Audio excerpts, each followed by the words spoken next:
Paris. City of love, romance, and dreams. So they say. I used to say it too. But ever since that day, the day of the murder, I've always associated my beloved Paris with death.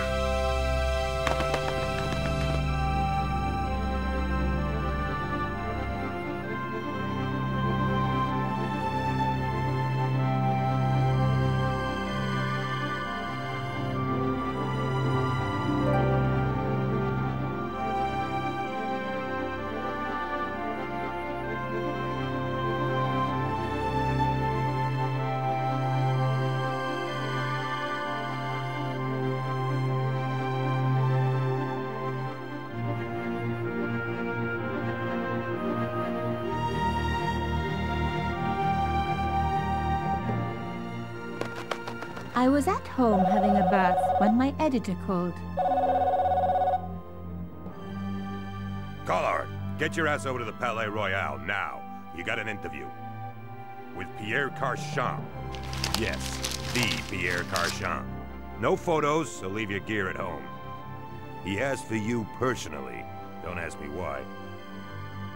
Anyhow, this could be big, so if he makes a pass, don't forget. Just smile, say yes, and keep taking notes.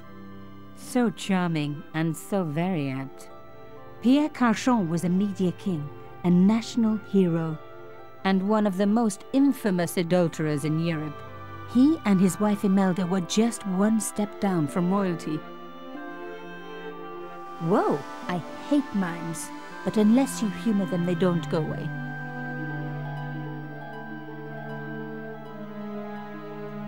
Here I was, the palace of the Media King and the Ice Queen. I pressed the doorbell and set in motion a chain of events which would change my life forever. Yes? What is it? Madame, my name is Nico Collard. I'm here to see Monsieur Carchon. Come up, we're on the first floor.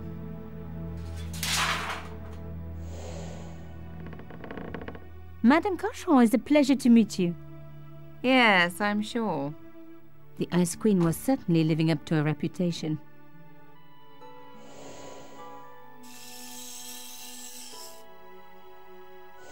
Will you be staying for the interview? Mademoiselle, I know little of my husband's business affairs, and I care even less. I certainly have no intention of watching him pore over yet another pretty little journalist. Pretty? You're too kind, madame. Ah, the talented and very beautiful Mademoiselle Collard. Such a pleasure to meet you at last. Monsieur Carchon, I am honored. Oh, I'm sure you are. Call me Pierre, please. But I do not flatter you idly. I was a friend of your father. He was a great man.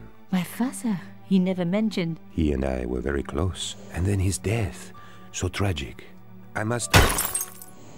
Imelda, your damned cat's in my study again. Another Ming vase, I suppose. Excuse me for one moment, my dear girl. You journalists are getting younger each year. Perhaps it's the rest of the world getting older, madame.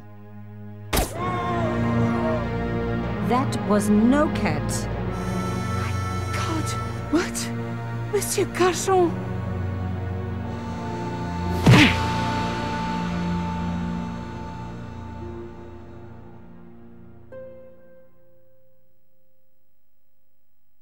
He's dead. I must call the police. You'd better stay here.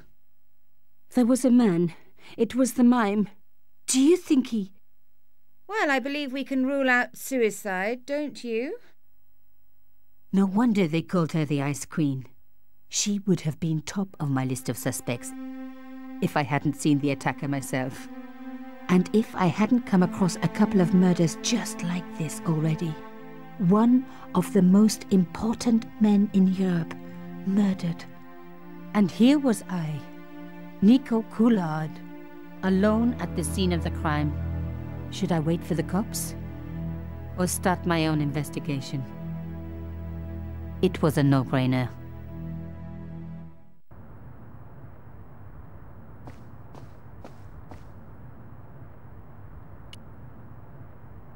Mimes and guns don't usually go together, but I had an idea that this was no ordinary mime. I'd come across this murderer before, and written about him. The costume killer, at least that's what I'd called him. It was one of my hair clips. My favorite, in fact. It must have fallen when I was knocked down.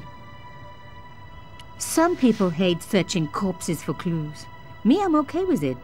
Reminds me of an old boyfriend.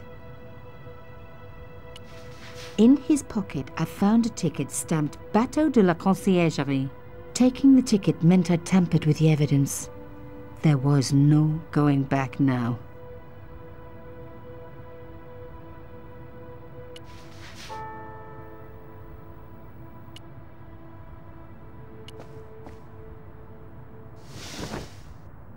A small round piece of glass had been cut out of the pane.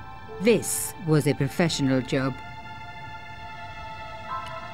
I didn't want to cut myself and leave blood on the glass. Call me old-fashioned, but I like to keep my DNA to myself.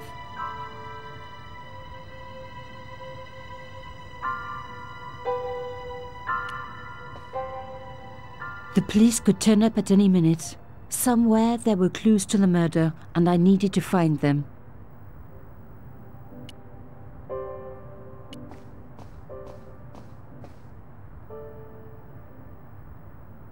I reckoned that cloth might just turn out to be useful. Even my fingernail wouldn't fit into such a small hole.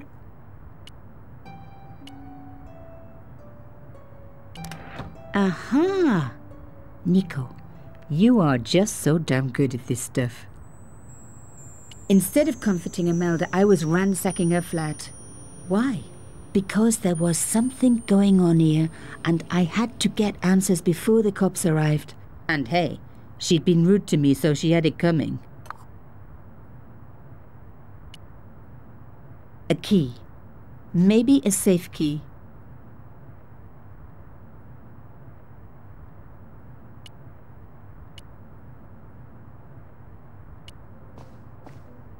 It was a tube of acrylic paint. French ultramarine. Just the color I was after for my bathroom. I'm sorry, I have to go. Someone is... Young lady, what are you doing? Oh, this paint. It's my favorite color. For God's sake, keep the damn stuff.